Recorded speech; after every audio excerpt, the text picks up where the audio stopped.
Hello there, thank you for joining us on CoreTV News at 4. I am Nifemi Ogunsoye. The Senate has begun a closed-door screening of newly appointed service chiefs. Senate President Bukola Saraki announced at plenary that senators would meet the security chiefs behind closed doors due to the sensitive nature of the task. All the service chiefs announced by President Muhammadu Buhari about 3 weeks ago are attending the confirmation hearing. We'll bring you more details in our subsequent bulletins. Chief of Air Staff Air Vice Marshal Sadiq Abubakar has assured Nigerians that the challenges confronting the Nigerian Air Force are surmountable. He explained during a visit to Kaduna that the Air Force was re-strategizing for the task of fighting insurgency in the northeast region of the country. The Air Chief is convinced that the Buhari administration will help restore the pride of the Air Force. The Air Force has also been a big contributor to peace and security in Kaduna. They have been part of the security organization, the multi-agency cooperative organization that we have. They are contributors to Operation Yaki, and they have been part and parcel of all the security operations, as well as a big contributor in our weekly Security Council meetings. The leadership of the Nigeria Air Force here in Kaduna has been very, very supportive to the state government. And the Aeromedical Center, for instance, is perhaps the best medical facility we have in Kaduna that our citizens use as a last resort whenever they need. If all our armed services are doing the kind of work that I have seen in the Nigeria Air Force Base here in Kaduna, the whole country will be the beneficiary and the better for it. I think we have identified that we need to re-strategize, and we are mobilizing every resources at our disposal to ensure that the territory of Nigeria is protected and the Nigerian people are. You cannot have everything you require. No country has everything it requires. But what I can tell you is that we are putting together, our reports as to the state of our equipment, and I believe by the time we finish this tour, we'll have a clearer picture.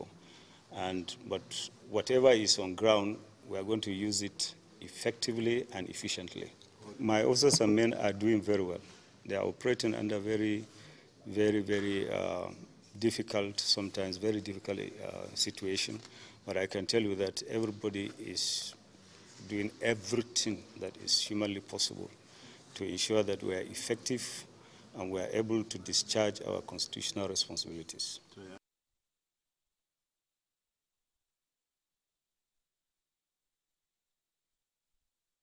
Meanwhile, Senate President Bukola Saraki has assured the people of northeast Nigeria that the entire country is solidly behind them in this time of trial. Saraki, who spoke when he led a delegation of the Senate on a one-day on-the-spot assessment of the security situation in Borno State, also made a cash donation of 10 million naira in support of the upkeep of the internally displaced persons. The Senate delegation was received by the Governor Kasim Shettima at the Government House after welcoming them at the Maiduguri International Airport. The governor observed that there are 26 IDP camps in the Maiduguri metropolis, aside those in Cameroon, Chad, Niger, and other states in the country. He also urged the National Assembly to pass a bill that will create the Northeast Development Commission to handle the issue of construction, rehabilitation, and resettlement of the IDPs, as well as provide employment for the youths. The Senate President also led the delegation to pay homage to the Sheikh of Borno, Abubakar Omar Garba, where he promised that the Senate would do all in its power to ensure that life returns to the state. Sheikh El Kanemi, for his part, used the opportunity to solicit for more support to flush out the insurgents from the northeast and to achieve rehabilitation, empowerment of the IDPs in the area. And away from that story now, the National Orientation Agency has held humanitarian organizations operating in the country for their show of support for Nigerians in distress. The Director General of the NOA, Michael Miri, expressed this appreciation when he received an audience the Rotary International 9125 District Governor Michael Motosho in Abuja. The agency spokesman Paul Odeni quotes summary in a statement as saying that the intervention of humanitarian groups like Rotary has helped to complement Nigeria's national emergency response architecture. The NOA Director General commended Rotary for its engagement in humanitarian activities of building schools, assisting governments in polio eradication, and sinking boreholes for disadvantaged Nigerians. The immediate past Commandant General of the Nigeria Security and Civil Defense Corps, Adib Abolore, has officially bowed out of office. His pulling out parade was held in his honor in Abuja, where he once again urged officers and men of the Corps to uphold integrity, credibility, and maintain zero tolerance to corruption. The parade, which is the first of its kind in the history of the NSCDC, had in attendance representatives from the police, armed forces, and the Federal Road Safety Corps, amongst others. Emotional scenes at the NSCDC as former Commandant General is taking his exit from office.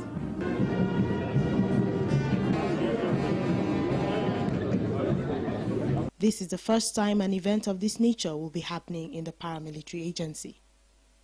In attendance are senior military and police officers, former Minister of Interior, Abba Moro, and other dignitaries.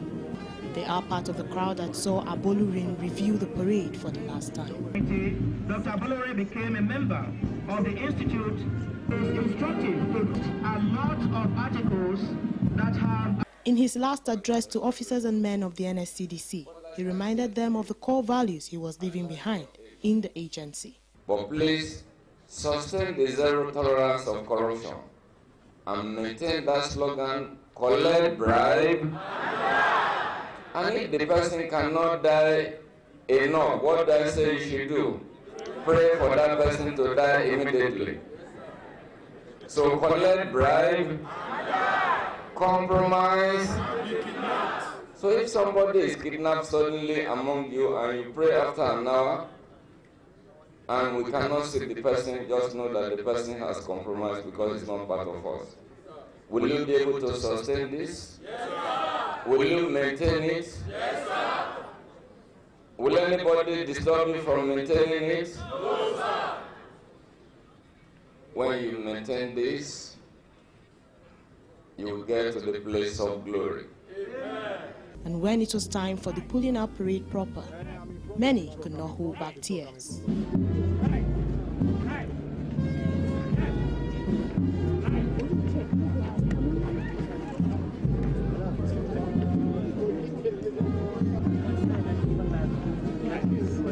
As the former NSCDC chief bows out of office after 10 years, many Nigerians are convinced that his successor, Abdullahi Mohamadu, has inherited a highly motivated paramilitary agency. Basiaye, CoreTV News, Abuja. Inspector General of Police Suleiman Arase has ordered police operatives to use reasonable force to secure the facilities from attacks. He also warned members of the public against attacking police formations in any part of the country. This warning follows a spate of attacks and a forward arson attempt at some police stations. Police spokesman Emmanuel Ujuku said in a statement in Abuja that the IG has since directed all field commanders to secure their stations and formations. The police authorities advised members of the public to explore available and appropriate channels to ventilate their grievances. The Economic and Financial Crimes Commission on Monday interrogated the Director General of the National Agency for Food and Drug Administration and Control, Paul Ori, for allegedly awarding contracts to himself. Ori, who was quizzed at the Commission's headquarters in Abuja for about 8 hours, was alleged to have awarded contracts to some companies which acted as fronts for him. He is expected to report at the Commission's office again today. NAFDAC has, however, denied that Ori was summoned and grilled over alleged acts of fraud. It says in a statement by its Director of Special Duties, Abubakar Jimo, on Monday that the DG voluntarily visited the EFCC to clear the air on the petition against him by a former chief in the anti-narcotic agency. The accusation made by former governors Shagoni and Nia Adebayo of the APC, accusing the State Police Command and the government of arresting APC members on murder charges, has elicited reactions from the government and the police. While APC berates the police and the government, the PDP-led government says the state security network is simply carrying out its statutory responsibilities. Rashid has details. While breakbacks amongst opposing parties in politics is not a new thing, the recent arraignment of some members of the APC on murder charges in Ekiti State has triggered a series of reactions from the party's top echelon, leaving the political arena tense. Shagoni, a former governor and party chieftain, accused the Ekiti State Police of connivance with the Ayofayoshi-led government. The Commissioner of Police should realize that Nigeria did not sign for continuity of impunity, which is still going on. We'll get you details of that report later on. Kaduna State Governor Nasir El-Rufai has advised occupants of illegal structures in the state to move out before Wednesday. This, according to him, limelight in Abuja, mainly for demolishing illegal structures. To demolish houses built on compounds and premises of secondary schools in all parts of the state. The governor maintained that people who fail to move out would end up losing their property in the course of the exercise. Amina Nebe has more in this report presented from our studios. Limelight in Abuja, mainly for demolishing illegal structures. Now, he's set to take a similar step in Kaduna State. Governor Nasir El-Rufai made his intention to demolish houses built on compounds and premises of secondary schools clear at his second town hall meeting. He maintained that his administration would not condone acts of lawlessness. The resources of the government of Kaduna State to be deployed for the benefit of the majority of the people of Kaduna State, not for the enjoyment of a few people. This is the guiding principle of our government. But we are human, we can make mistakes. So if you think we are doing anything wrong, please tell us. We are here to tell you what we are doing, what we plan to do, and to hear from you. Federal lawmakers at the event see the demolition plan as a welcome development, which they say will bring a great development in the state. It is very important for people to know that you cannot take law into your hand and go scot-free. If we allow this kind of thing to continue, only God knows, maybe one day the government house in Kaduna will be invaded by people from that locality coming to build around it. Followership to be able to assess what the government has done so far,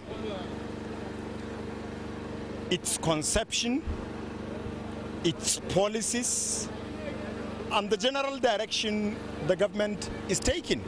The governor plans to provide alternatives for any property owner with certificates of occupancy before the commencement of the exercise, but insists that any illegal structure in government land will be pulled down. We'll take a break now and I'll be back with more stories. Don't go away.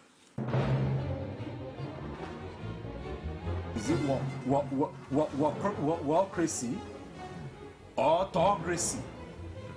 Or what type of crazy is that? Except crazy. News making the headlines. Black Maria is to carry criminals, treasure looters that are in government today. Sometimes it gets confrontational. Slap you in the face. They don't put words into my mouth. Whatever it is, that will bring our military to disrepute.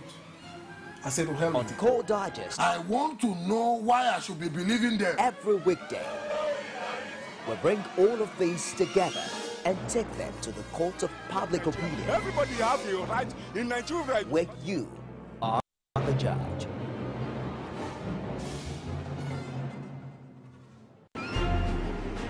As news breaks, people don't let events pass without giving their comment or reactions. When the problem arises in society, these are the people that should be consulted. To cleanse the corruption in society, we are not to provide information for good life and also security of life and property in this country. The academic society have the loudest voice on this platform. Whether you call it a sovereign national conference or a national conference, it is about the people of Nigeria. There should be a change in power. In any way they can do it. I think there's a script already. Every Tuesday at 8:45 p.m. on this station. From the Ivory Tower, a must-watch for the learning minds.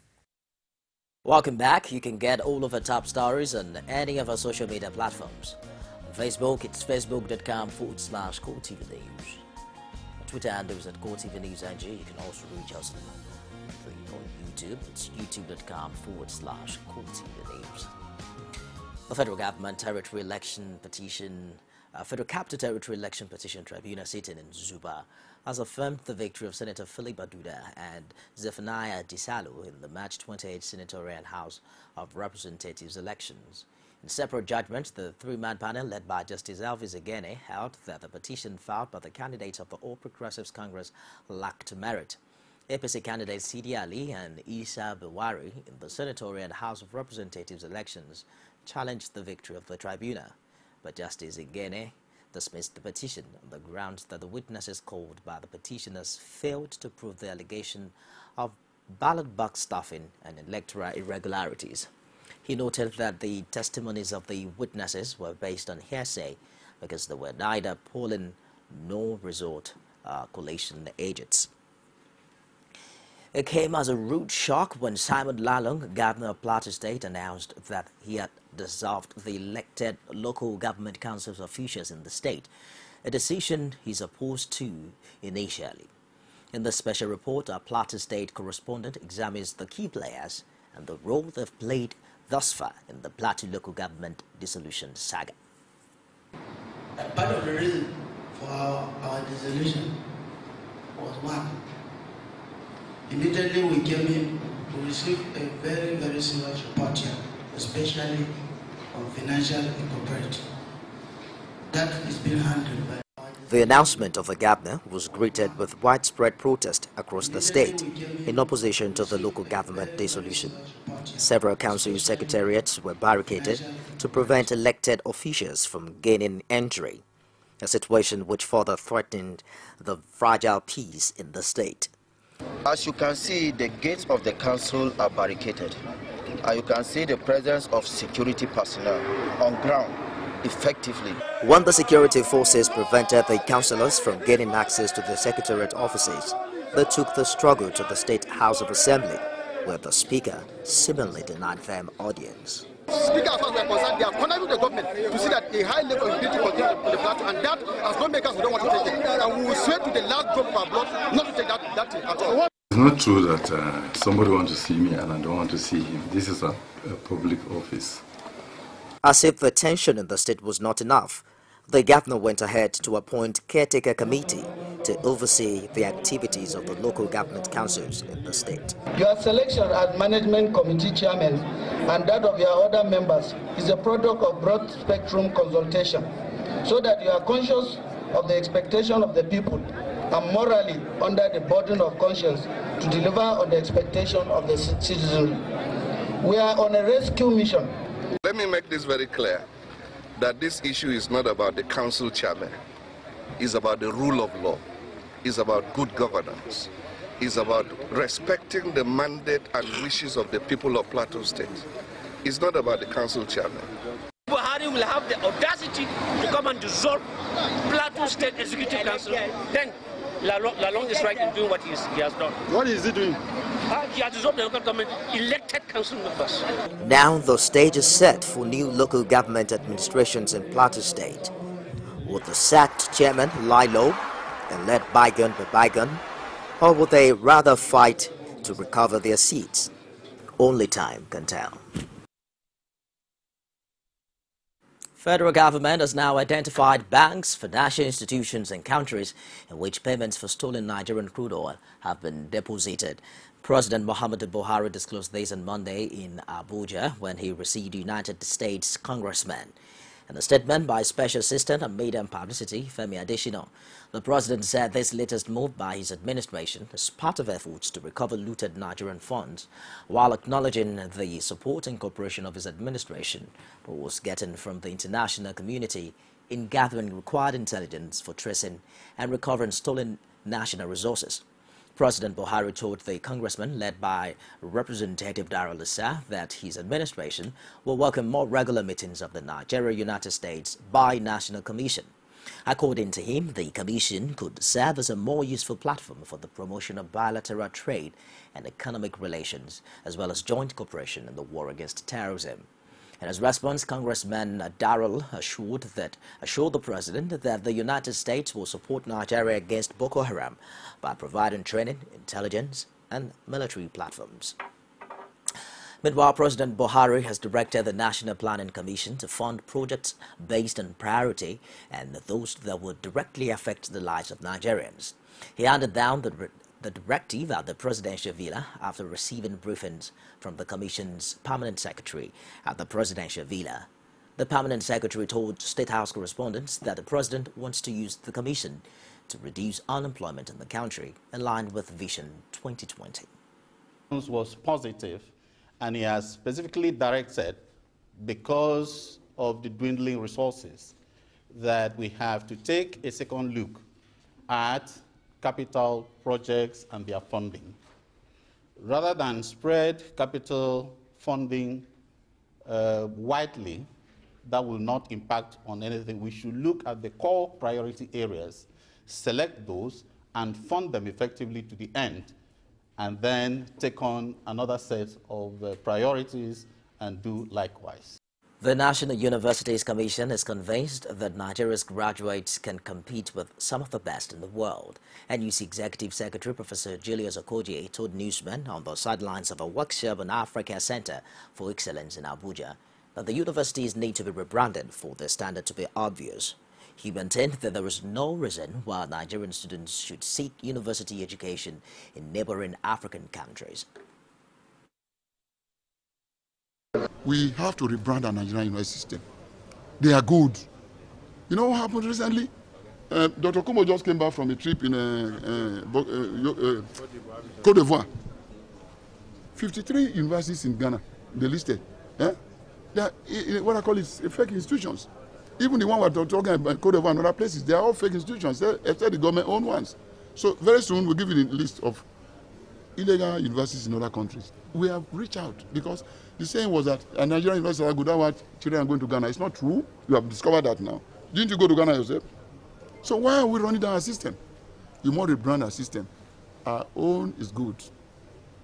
It can be better, but our own is very good. And I say the university system is good.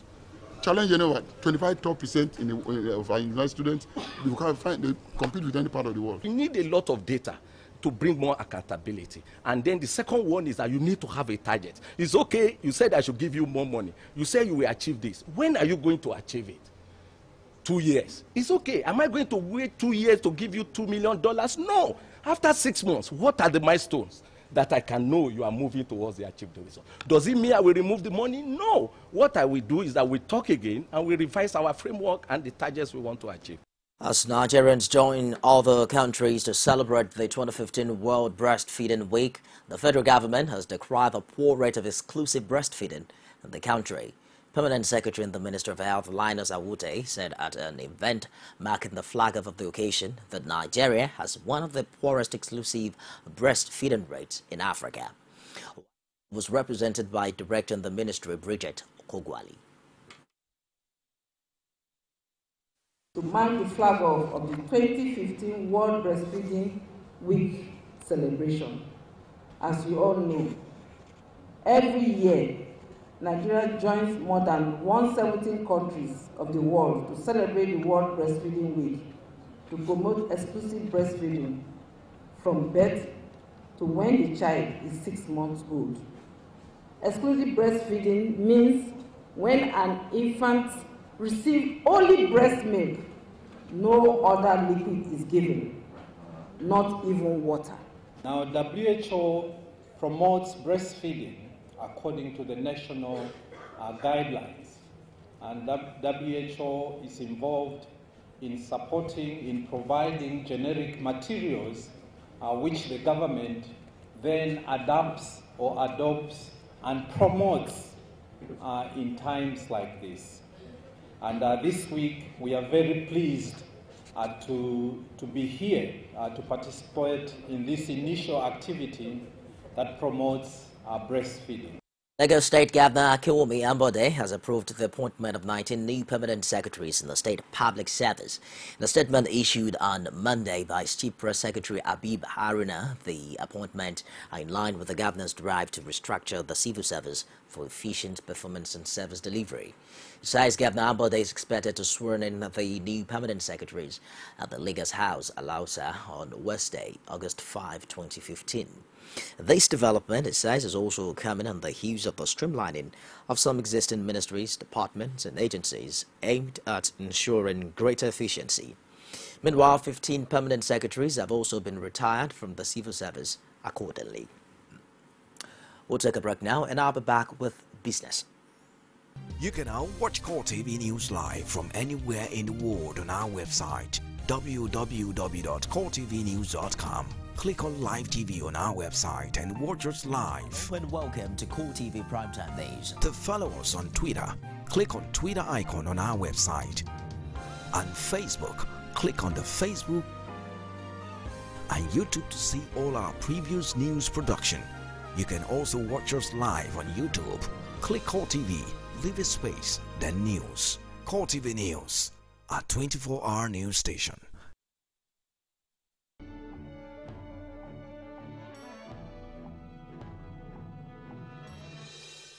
On business, President Muhammadu Buhari today requested the approval of the Senate for a $75 million credit facility from the World Bank on behalf of Edo State government. The money, when converted at 196 naira to a dollar, is 14.7 billion naira. Buhari, in a letter addressed to the Senate President Bukola Saraki and read on the floor, explained that the amount was the second tranche of the $225 million development policy program approved for the state by the World Body in 2012. The president further explained that executive directors of the bank approved the second tranche of the loan, having expressed satisfaction with the successful usage of the first tranche at $75 million earlier released for the implementation of the 2012 to 2014 development program. Following this success, Buhari said the bank's board of executive directors approved the second tranche, and that on April 29, 2015, the DPO2 also captured in the federal government external borrowing plan of 2014-2017, which is pending with the National Assembly. The president informed the Senate that the Edo State government had informed him that the key program objectives of the DPO were already beginning to show in terms of increased influence of private investment in the state. A former House of Representatives Committee Chairman on Diaspora, Abike Dabiri Erewa, has denied being on the board of Thriller Endeavors, which allegedly owes Diamond Bank 122.9 million naira procured between 2007 and 2008. In a statement on Tuesday, the former federal lawmaker said her name had been used as a board member of the firm without her permission, describing the act as fraudulent. Diamond Bank on Tuesday published a list of companies and names of their board members whom the bank described as major delinquent debtors, in which Dabiri Erewa's name was listed as a board member of Thriller Endeavors, one of the errant companies. Also listed alongside the former broadcaster as board members of the debtor firm are Lukman Erogogo, Tunde Ogunleye, Bayo Kazim, Dixon Afolabi Oyesolebo, and Mokun Gerard. The ex-rep, however, denied knowing the company or its activities. Sport is next.